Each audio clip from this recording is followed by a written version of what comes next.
오늘 저는 히브리서 4장 14절로 16절의 말씀을 가지고 크게 한번 따라하겠습니다. 은혜의 보좌 앞에 나갑시다. 은혜의 보좌 앞에 나갑시다. 이란 제목으로 은혜의 말씀을 나누고자 합니다. 성경적 관점에서 보면 하나님의 보좌는요, 하나님의 영원한 통치가 있는 곳이고 공의와 심판이 있는 곳이다, 이렇게 말씀을 하고 있습니다. 더 나아가 하나님의 보좌는 하나님의 영원한 생명이 있는 곳이며 하나님의 영원한 축복이 흐르는 곳이다. 믿으시면 아멘. 하나님의 보좌는 주님과 함께 영원한 기쁨과 찬송이 항상 넘치는 곳이고, 하나님께서 영원한 은혜를 베푸시는 초소가 바로 하나님의 보좌다, 이렇게 설명을 하고 있거든요. 그래서 오늘 본문 히브리서 기자는 히브리서 4장 16절에 다 같이 시작. 그러므로 우리는 긍휼하심을 받고 때를 따라 돕는 은혜를 얻기 위하여 은혜의 보좌 앞에 담대히 나아갈 것이니라 라고 이렇게 고백을 하고 있습니다. 은혜를 받기 원한다면 은혜의 보좌 앞에 나가야 된다. 그런데요, 구약 시대에 거룩하신 하나님의 은혜를 체험하기 위해서, 은혜의 보좌 앞에 나가기 위해서는요, 하나님의 긍휼하심과 자비하심과 더 하나 짐승의 피를 의지해서 나갈 수가 있었어요. 그러나 지금은 은혜의 시대거든요. 은혜의 시대인 지금은 예수님께서 십자가에 슬리신 보혈의 피의 공로를 힘입어서 은혜의 보좌 앞에 나가 하나님의 은혜를 체험하고 치유를 체험하고 하나님의 약속된 축복을 받게 된 줄로 믿습니다. 그러므로 여러분들은 어찌하든지 은혜의 보좌 앞에 나가 주님 만나고 그 안에서 예비된 복을 누리는 것이 합당하고, 그리할 때 하나님이 기뻐할 줄로 확실히 믿습니다. 그러면 우리 주님의 은혜의 보좌 앞에 나가면 어떤 은혜와 기적이 일어나게 될까요? 첫째로 하나님의 응답과 치유의 은혜를 경험하게 된다 말씀하고 있는데요, 여러분 믿으시면 아멘 하시기 바랍니다. 오늘 보면 히브리서 4장 14절이에요. 시작. 그러므로 우리에게 큰 대제사장이 계시니 승천하신 이 곧 하나님의 아들 예수시라 우리가 믿는 도리를 굳게 잡을지어다 라고 말씀하고 있거든요. 여기서 우리가 굳게 잡아야 할 믿음의 도리는 예수님의 십자가의 은혜를 의미하는 거예요.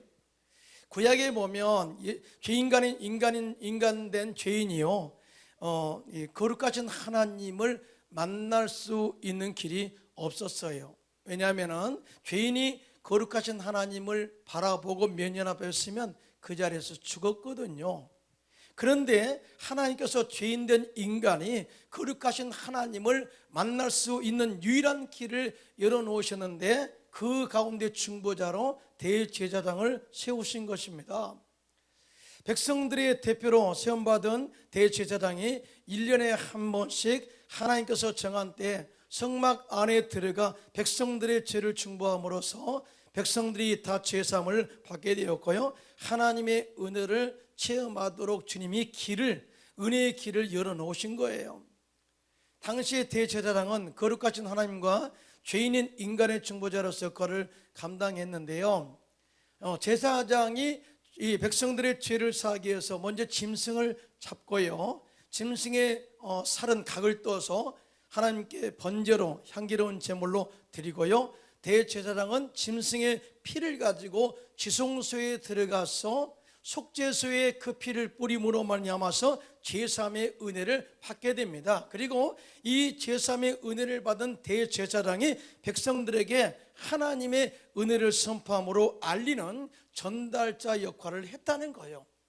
그런데 지금에 와서, 즉 신약시대에 와서는 예수님께서 친히 대제사장이 되셨고 속죄물이 되셔서 십자가에 단번에 죽으심으로 말미암아서 누구든지 예수 그리스도의 보혈의 피를 의지해서 하나님 보좌 앞에 나가면, 담대히 나가 은혜를 구하면 은혜를 받게 하셨다. 여러분 믿으시면 아멘 하시고, 정말 엄청난 은혜죠. 엄청난 은혜. 이에 대해서 히브리서 9장 12절에 시작.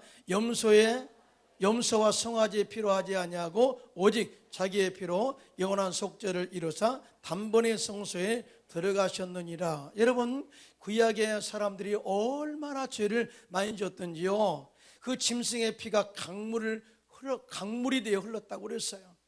그런데 지금은 짐승을 잡을 필요가 없고 오직 십자가에서 우리의 죄를 위해서 흘리신 보혈의 피, 즉 예수님의 보혈의 피를 의지해서 하나님 보좌 앞에 나가면 죄사함의 은혜를 받게 되고, 믿으시면 아멘, 저주가 끊어지고 아브라함 복이 임하게 되고 질병이 치유되는 역사를 경험하게 된다라고 말씀하고 있어요. 그래서 은혜의 보좌 앞에 나가라 라고 말씀하고 있거든요. 한날은 예수님께서 허다한 무리들과 여리고를 지나가실 때 디메오의 아들 맹인 거지 바디메오가 길가에 앉았다가 나사렛 예수시란 말을 듣고 소리질러 이르기를 다윗의 자손 예수여 나를 불쌍히 여기소서 하고 간절히 외칩니다. 많은 사람들이 그를 꾸짖으며 잠잠하라 말하여도 바디메오는 더 크게 소리질러 이르기를 다윗의 자손 예수여 나를 불쌍히 여기소서 하고 더 크게 외쳤어요. 여러분, 살다 보면은 주님 앞에, 이 주님의 은혜의 보좌 앞에 나가는데 걸림돌이 너무나 많아요. 특히 마귀는요, 우리가 주님 앞에 나가서 기도할 때 네가 기도한다고 응답이 오니 잠잠해 우리를 또한 참소하기도 하고요. 또 뿐만 아니라 우리가 그 내 마음에 애타는 마음을 가지고 기도하면 주변에서 그런다고 응답하니 하고 깐족거리는 그러한 사람들도 있을 수 있다는 거죠. 이 바디메오는 주변에서 잠잠하라, 그를 꾸짖어도 아니야, 나는 주님의 은혜를 사모해, 내가 이것 때문에 내가 부르짖어 하고 간절히 다윗의 자손 예수여 나를 불쌍히 여기소서 외칠 때 그 순간 예수님께서 머물러 그를 부르라 하셨어요. 그들이 그 맹인을 부르며 이르기를 안심하고 일어나라, 그가 너를 부르신다 말하자 맹인이 겉옷을 내버리고 뛰어 일어나 예수님께 나갔습니다. 이것은 결단이거든요. 나는 이제 거지가 아닙니다. 겉옷 필요 없습니다. 이젠 나는 복이 되어 새로운 삶을 살게 될 것입니다. 라는 결단, 아니 주님 만나면 주님의 은혜가 내게 임하여서 나는 눈이 뜨게 됩니다 라고 하는 확신을 가지고 은혜를 사모하여 나간 거예요. 그러자 그에게 은혜가 임하게 되는데요, 마가복음 10장 51절로 52절입니다. 시작. 예수께서 말씀하여 이르시되 내게 무엇을 하여 주기를 원하느냐? 맹인이 이르되 선생님이여 보기를 원하나이다. 예수께서 이르시되 가라, 내 믿음이 너를 구원하였느니라 하시니 그가 곧 보게 되어 예수를 길에서 따르니라. 아멘. 사랑하는 성도 여러분, 하나님의 은혜를 입기를 원한다면은 환경적 어려움을 극복하시기 바랍니다. 그리고 어떤 환경적 어려움이 있다 할지라도, 남이 나를 참소한다 할지라도 신경 쓰지 마시고 오직 우리의 시선은 주님께 마치고 은혜의 보좌 앞에 나가 부르짖어 기도할 때 역사가 일어날 줄 믿습니다. 미술 퍼포먼스 드로잉 쇼로 유명한 김준규 감독이 있는데요, 이분은 제가 여의도 순복음교회 청년국장으로 사역할 때 처음 만났어요. 그분의 간증을 들으면 참 은혜가 있고요, 또한 드로잉 사역을 통해서 많은 은혜를 받게 되어서요, 그분이 직접 그려서 선물한 예수 그리스도의 드로잉 그 상을 저에게 직접 그려서 선물했는데요, 그 선물이 제 사무실에 있습니다. 제게 준 선물이에요. 자, 그런데요, 이분의 간증은 이렇습니다. 원래 불신자였다. 그가 이 일을 시작하면서 많은 빚을 졌고요, 가족과도 헤어지게 되었습니다. 이 일로 인하여 처음에는 무언가 가슴을 누르는 것 같고 숨을 쉬기가 힘들었고, 나중에는 극심한 우울증에 공황장애까지 겪었습니다. 한번 공포가 밀려오면 손가락부터 마비가 되고 나중에는 심장까지 굳어졌다고 합니다. 급기야는요, 환상적 공포까지 느끼게 되었는데요, 검은 손이 벽에서 뚫고 나오기 시작하면 극도의 공포로 숨을 쉴 수가 없었다고 합니다. 인간의 힘과 의술로는 치료받을 수 없음을 깨달은 그는 명과 함께 하나님의 은혜를 구하기 위해서 기도원으로 가면서 차 안에서 기도하기 시작했어요. 그때 차 안에 놀라운 기적을 경험하게 되었는데요, 갑자기 창밖 구름 사이로 예수님이 나타나신 것입니다. 할렐루야. 예수님의 얼굴에는 엄청난 광채가 빛났는데 그 얼굴 광채가 그에게 임하게 된 것이죠. 그러자 그 순간 그의 몸이 뜨거워지기 시작했고 그 후에 그는 회복되어서 자신이 하나님께 받은 달란트로 드로잉을 통해서 예수님의 얼굴과 성화를 그리면서 예수 그리스도의 은혜와 사랑과 지혜와 복음을 전하게 되었어요. 할렐루야. 그가 은혜의 보좌를 찾아 가는 길 가운데 기도하는 가운데 차 안에서 예수님의 얼굴 광채의 은혜를 체험하게 되었고요. 그렇게 임하는 순간 마귀의 올림으로부터 완전한 자유를 얻게 된 것입니다. 할렐루야. 하나님은 살아계십니다.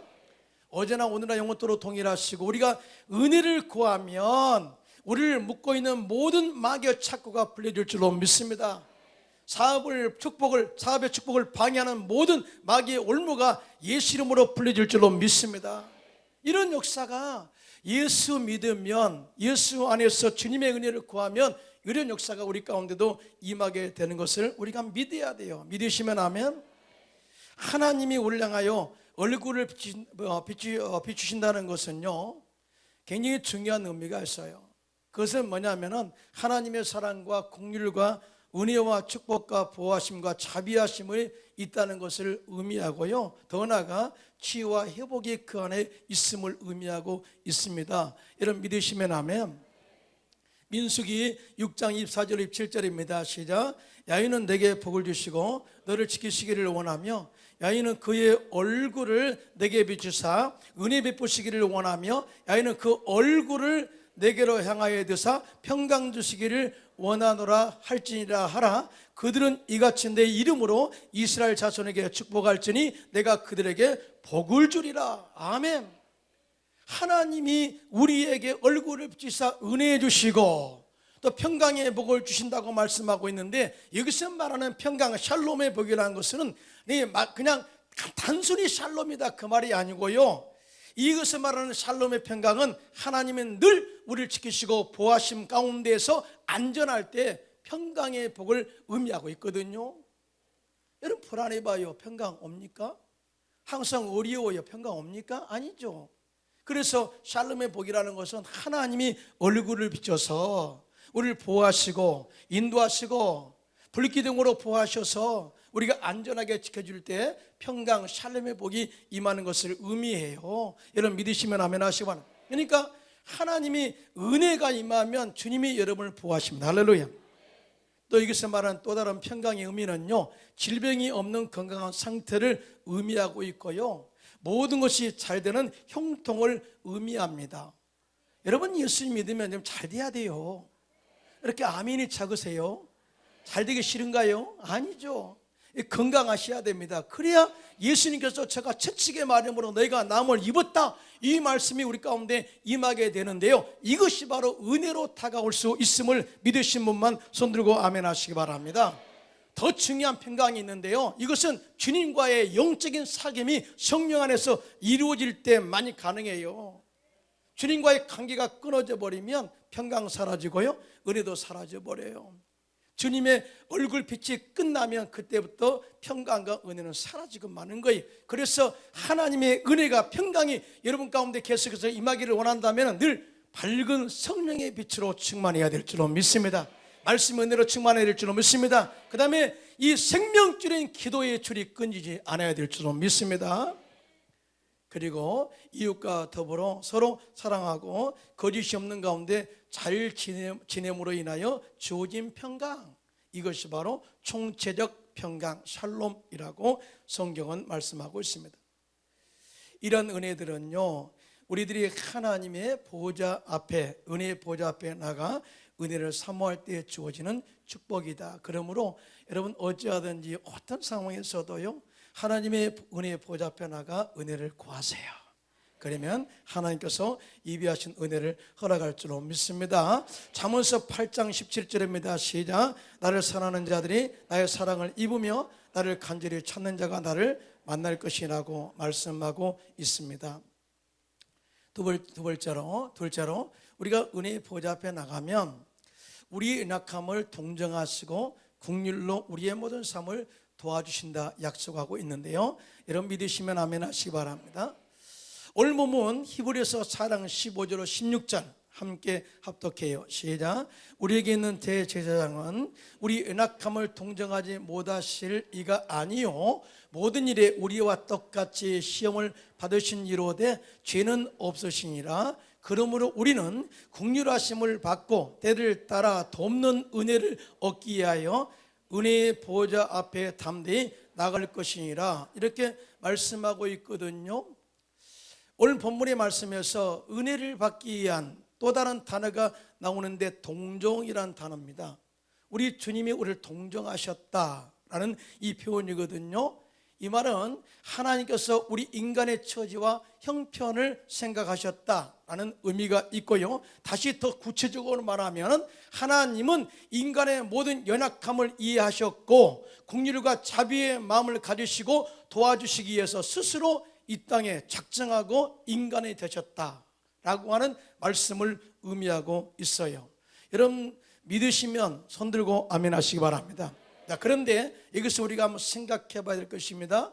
자, 하나님이 우리 인간을 이해하시려면 우리 물론 속마음도 다 아시겠지만 우리 인간을 구체적으로 이해하시기 위해서 그분이 인간이 되지 않으면 안 된다는 것을 아셨어요. 그래서 그가 죄 없으신 분임에도 불구하고 인간으로 태어나셔서 우리 인간의 고충과 고난과 저주와 질병 이런 모든 것 가운데 고통당하는 인간들을 옆에서 보시고 도와주심을 보시고 함께 느꼈던 것을 보게 되거든요. 하나님의 본체가 인간에 되어서 이 땅에 오셔서 스스로 마귀에게 시험도 당하시고 또 마귀를 말씀으로 이기시고요. 그리고 인류 조상 아담의 죄로 인해서 인류에게 흐르고 있는 죄의 저주 그리고 질병 이것이 얼마나 끔찍한가를 옆에서 지켜보시고 예수님께서는 마귀의 고통당한 자를 자유케 하셨고요. 질병으로 고통당한 자를 고쳐주셨고요. 또 많은 영혼들을 구원하셨습니다. 그리고 죄인인 인간의 힘으로는 절대로 스스로 구원할 수 없다는 사실을 알게 되고 이것에 대해서 직접 이 구원의 은혜를 베풀기 위해서 십자가의 고난을 당하신 것이다라고 성경은 증언하고 있어요. 그러니까 죄 없으신 분이 인간이 된 것도 기적이요 은혜고요. 또 뿐만 아니라 우리 스스로 인간이 구원할 수 없는 것을 아시고 우리 인간을 구원하시기 위해서 죄 없으신 그분이 죄와 저주와 질병을 다 짊어지시고 십자가에서 다 죽으심으로 말미암아서 청산하심으로 말미암아서 우리가 그 안에 치료받고 회복된 역사를 경험하게 하셨다. 놀랍지 않아요? 이에 대해서 히브리서 2장 18절 이렇게 말씀합니다. 시작. 그가 시험을 받아 고난을 당하셨은즉 시험 받는 자들을 능히 도우실 수 있느니라. 아멘. 자, 그러므로요 우리는 절대적으로 사람을 의지하면 안 돼요. 여러분 우리가 아무리 내 부모, 내 자식 아니 또 내 친척 아니 내 가까운 친구다 할지라도 나의 속을 얼마나 많이 알까요? 알아요? 여러분 남편 알아요? 그렇게 오래 살았는데 모른다 그러잖아요. 그죠? 몰라요. 왜 그러냐면은 그만큼 서로 사람을 이해한다는 것이 어렵다는 것은요 내가 그 사람이 안 돼봐서 모르는 거예요. 안 돼봐서. 그런데 하나님은요 인간이 되셨고요 인간의 내면서 걷는 모든 죄, 저주 이런 모든 것들을 다 아시고 십자가에 청산하셨거든요. 그래서 누구보다도 하나님 우리의 마음을 아세요. 여러분 아멘이 이렇게 작으세요? 누구보다도요 하나님 우리의 마음을 아시고 형편을 아시고 처지를 아신 분인 줄로 믿습니다. 그래서 절대 인간 의지하지 말고 전적으로 하나님을 의지하고 맡김으로 우리 연약함을 도우실 하나님께 맡기면 하나님께서 우리의 모든 삶을 책임져 줄 줄로 믿습니다. 시편 146편 3절로 5절입니다. 시작. 귀인들을 의지하지 말며 도울 힘이 없는 인생도 의지하지 말지니 그의 호흡이 끊어지면 흙으로 돌아가서 그날에 그의 생각이 소멸하리로다. 야곱의 하나님을 자기의 도움으로 삼으며 야훼 자기의 하나님에게 자기의 소망을 두는 자는 복이 있도다 라고 그래서 말씀하고 있는 거거든요. 우리 인생에 강건하면 70이요 80이고요 우리가 80 이상 사신 분들은 은혜로 살고 있는 거고요. 행복하시기 바랍니다. 또 뿐만 아니라 우리가 인간을 의지할 수 있는 길도 한계가 있어요. 성경에 보면은 꽃은 마르고 또 모든 이 풀은 마르고 꽃은 시든다, 그 말씀이 있거든요. 이 풀은 뭐냐면 육체를 의미하거든요. 영광은 바로 이 꽃은 뭐냐면 우리 인간의 영광을 의미해요. 우리 육체가 말로 흙으로 돌아가면 우리가 지금까지 가지고 있던 모든 영광, 지식 다 사라지거든요. 이렇게 한계 가운데 살아가는 인간들을 의지하지 말고 영원히 우리의 생사복을 주관하시는 전능하신 하나님을 믿으시고 연약함을 맡기시고 다 주께 의지할 때 하나님께서 우리의 생애를 책임질 줄로 믿습니다. 그래서 하나님께 소망을 두라, 이렇게 말씀을 하고 있어요. 예레미야서 17장 7절로 8절입니다. 시작. 그러나 우리 야훼를 의지하며 야훼를 의뢰하는 그 사람은 복을 받을 것이라. 그는 물가에 심어진 나무가 그 뿌리를 강변에 뻗치고 더위가 올지라도 두려워하지 아니하며 그 입이 청청하며 가문해도 걱정이 없고 결실이 그치지 아니함 같으리라. 할렐루야. 그러므로 우리 역시 매 순간마다 하나님을 의지하고 의뢰함으로 하나님의 예비하신 형통의 복을 받아 누리시기를 예수님의 이름으로 축원합니다. 기독교 작가이자 상담 심리학자인 레리 크랩의 감정입니다. 어느 날 그가 강연을 마치고 나오는데 한 동료가 그에게 말하기를 자네가 강연하는 동안에 급한 전화가 왔었는데 자네 아들이 학교에서 퇴학을 당했다는 소식을 전해 듣게 되었어요. 여러분 생각해 보세요. 상담가, 심리학자 아들이면 얼마나 잘 키운다고 생각했겠어요? 그런데 아들은 전혀 다른 길로 갔던가 봐요. 그래서 학교에서 퇴학을 당하게 된 것이죠. 자, 그 소식은요, 그의 심장을 도려내는 칼과 같이 느껴졌다고 합니다. 그러나 그 순간 그는 잠시 기도하면서 흥분을 가라앉히고 차 안에 들어가 간절히 하나님께 기도하기 시작했습니다. 주님, 제가 할 수 있는 일은 다 했음에도 아들을 변화시킬 수가 없습니다.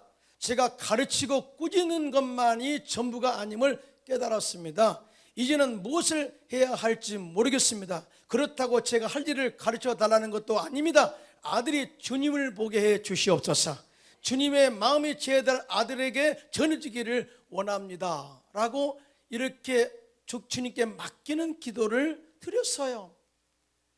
이 기도 속에 그분이 평소에 어떤 행동을 했는가를 짐작해 볼 수가 있죠. 나는 심리학자야, 나는 상담가야, 많은 사람이 나를 통해서 회복되고 치료받아서 너도 내가 가르치면 잘 될 수 있어, 그러고 억압했을 수도 있다, 그 말이죠. 어떻게 보면 그 아버지 입맛대로 자녀를 양육해 가려고 했을 수도 있었다, 그 말이죠. 그런데 아들은 더욱 삐뚤어져 갔다는 거예요. 그런데 이렇게 하나님께 아들을 맡기고 하나님의 은혜가 임하기를 원합니다 라고 기도하고 나자 주님이 그 마음에 평온한 마음을 주셨습니다. 그리고 그가 아들을 만났을 때 신기하게도 화가 나지 않았어요. 그리고 그가 아들을 바라보는데 전날까지도 말씀만 피우던 아들에게 주님의 거룩한 마음이 부어진 듯한 그런 은혜의 느낌을 받았다고 합니다. 그리고 얼마 후에 그의 아들은 주님께 온전히 돌아와서 변화된 삶을 살게 되었다고 간증을 했어요. 크게 아멘 할까요? 심리학으로, 상담 심리학으로 그가 그 아들을 변화시킨 것이 아니라, 어떤 가르침의 교수 수법으로 그 아들을 변화시킨 것이 아니라 전적으로 주님의 은혜의 보좌 앞으로 나아가 기도함으로 자신의 아들의 삶을 주관해달라고 간구하고 맡겼을 때 은밀한 가운데 역사하시는 주님께서 그의 아들의 삶을 온전히 변화시켜 주셔서 새로운 삶을 살게 한 줄로 믿습니다. 이것이 바로 주님께 맡길 때 나타난 능력이다, 그 말이죠. 기도로 맡기시기를 예수님의 이름으로 축원합니다. 에레미야서 33장 2절로 3절 우리가 너무나 잘 알죠. 시작. 일 행하시는 야훼 그것을 만들며 성취하시는 야훼 그의 이름을 야훼라 하는 이가 이와 같이 이르시도다. 너는 내게 부르짖으라. 내가 내게 응답하겠고 네가 알지 못하는 크고 은밀한 일을 내게 보이리라. 아멘. 하나님은 우리가 기도할 때 우리가 보이는 눈앞에서도 역사하지만 우리가 보이지 않는 가운데 은밀하게 역사하시고 또 이끌어 가시고 치료하시고 회복하시고 형통케 하시고 합력한 여성을 이루도록 이끌어 간다는 사실을 믿으신 분만 손들고 아멘 하시기 바랍니다. 그래서 걱정하지 말고요, 베드로전서 5장 7절에 시작. 너희 염려를 다 주께 맡기라. 이는 그가 너희를 돌보심이라고 약속을 하고 있습니다. 할렐루야. 사람들은 서로를 이해하지 못하고 도울 수 없어요. 그러나 하나님은 우리들이 언제 어떤 상황에서도 우리를 다 이해하시고 도우시고 영적으로 회복하셔서 크게 사용하시기를 원하고 계심을 잊지 마시기 바랍니다. 우리 인간들은 연약할 때 강한 사람이 약한 사람을 무시하고 조롱하지만 하나님은 약한 자를 이해하시고 또 약한 자를 들어 강한 자를 부끄럽게 하시고 주님이 함께 하셔서 더 영적 싸움에서 승리하도록 또 위대하게 사용하시기를 원하신다는 것을 절대 믿으시기를 예수님의 이름으로 축원합니다. 여러분 사도 바울을 생각하면요 강한 이미지를 가지고 있어요. 여러분 절대 이제부터는 다르게 한번 생각해 보시기 바랍니다. 사도 바울이요 얼마나 하나님의 은혜를 입은 자냐면요 신약 성경이 27권이거든요. 구약 성경이 39권이거든요. 그래서 39, 27 도합 66권이 성경이에요. 이제 잘 외우시기 바랍니다. 구약 39권 39 신약 27. 예. 그런데요 이게 신약 성경 27권 가운데 절반을 사도 바울이 기록했어요. 사도 바울이. 여러분 그러면 이 정도 되면 사도 바울이 정말 강한 사람일 것이다 라고 생각할지 모르겠지만요 사도 바울의 상황은 항상 어려웠어요. 항상 동족의 위험과 강의 위험과 또 매를 40대 한 대 40에서 한 대 가만 매를 맞고 죽어 성문 밖에 던져버렸고 감옥에 갇히는 그런 많은 수고들. 그럼에도 불구하고 내게 능력 주시는 자 안에서 내가 모든 것을 할 수 있다라고 선포하면서 주님의 도우심으로 사역을 이어갔거든요. 그런데 더 그 마음에 괴롭게 한 게 뭐 하나 있었는데 가시였어요. 가시. 이 가시는 그의 삶을 찔렀습니다. 고통스럽게 했습니다. 항상 뭔가 이루려고 하면은 그것이 이루어지는 그 순간에 찔러서 그 마음을 너무나 괴롭게 했어요. 여러분 살다 보면은 우리가 생각지 않는 가시가 우리를 찌를 때가 있거든요. 자녀가 가시가 될 때가 있고요. 사업이 어려움이 가시가 될 때가 있고요. 어떨 때는 내가 예기치 못한 질병이 나를 찔러 우리를 가시가 되어 나를 찌를 때가 있거든요. 많은 물질의 재물의 문제가 나를 가시가 되어 찌를 때가 있거든요. 관계에서 나에게 가시가 되어 찌를 때가 있거든요. 자, 이럴 때 우리가 하나님 보좌 우편 은혜의 보좌 앞에 나가서 은혜를 간구해야 될 줄로 믿습니다. 사도 바울도요 이 가시를 제거해달라고 3번이나 간절히 기도했어요. 간절히 하나님이 가시만 제거해 주시면 내가 살겠습니다. 간절히 기도했는데요 하나님은 가시를 제거해 주시는 것이 아니라 그 대신에 전혀 다른 응답으로 사도 바울을 이렇게 사도 바울에게 응답하시고 이루하시는데요. 고린도서 12장 9절로 10절입니다. 시작. 나에게 이르시기를 내 은혜가 내게 족하도다. 이는 내 능력이 약한 데서 온전하여짐이라 하신지라. 그러므로 도리어 크게 기뻐함으로 나의 여러 약한 것들에 대하여 자랑하리니 이는 그리스도의 능력이 내게 머물게 하려 함이라. 그러므로 내가 그리스도를 위하여 약한 것들과 능력과 궁핍과 박해와 곤고를 기뻐하노니 이는 내가 약한 그때의 강함이라. 아멘. 여러분 가시가 뭔지 아세요? 저도 몰라요. 그런데요 가시는 어떤 것들이냐면 대충 짐작해 볼 수 있는 구절이 오늘 나와 있어요. 약한 것들이에요. 내 몸에 약한 것이라는 것은 내 육체의 약함을 의미하는 거죠. 사실은 사도 바울은요 눈병을 달고 다녔다고 합니다. 사도 바울이 죽은 유두고를 살렸어요. 많은 병자를 고쳤어요. 많은 영혼을 또한 주께로 인도했어요. 그럼에도 불구하고 자기 눈병 하나 고치지 못했어요. 그래서 너무나 자기 약함에 대해서 가시가 된 거예요. 또 뿐만 아니라 능욕당하고 많은 박해를 당했다는 거죠. 예수 믿는 것 때문에, 예수를 전파하는 것 때문에 더 많은 모욕을 당했다는 거죠. 그 다음에 많은 어려움의 고난을 겪었어요. 궁핍한 삶을 살았어요. 더불어서 이 동족의 박해는요, 자기의 마음을 너무나 찌르는 가시가 되었습니다. 심지어 곤고 애로움이 그를 찔렀어요.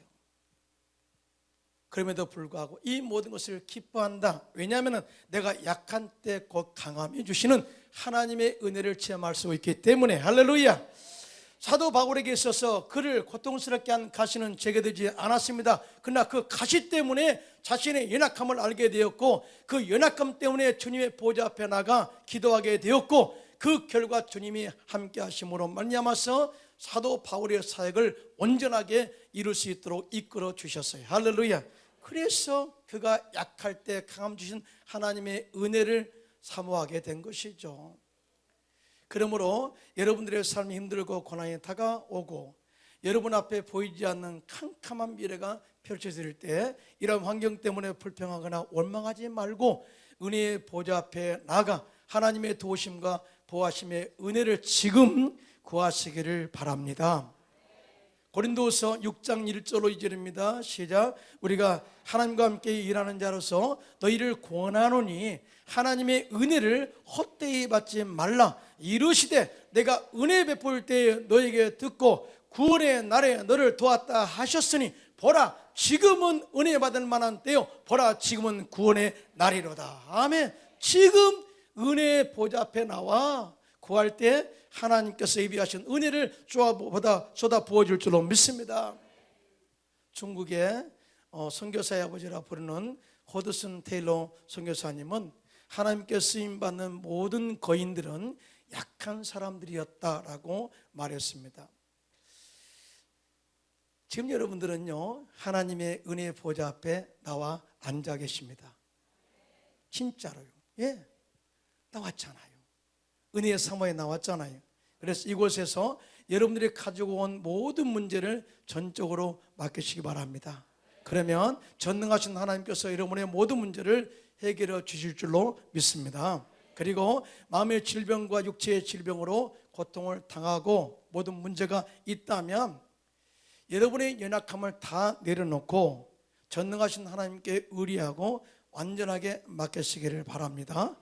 그리하면 주의 하나님께서 우리 영혼을 치유하시고 모든 문제를 해결하시고 주님이 연약한 우리와 함께 하셔서 영적 승리를 이루어내어서 세상 속에서 선한 영향력을 미치는 저와 여러분 되시기를 예수님의 이름으로 축원합니다.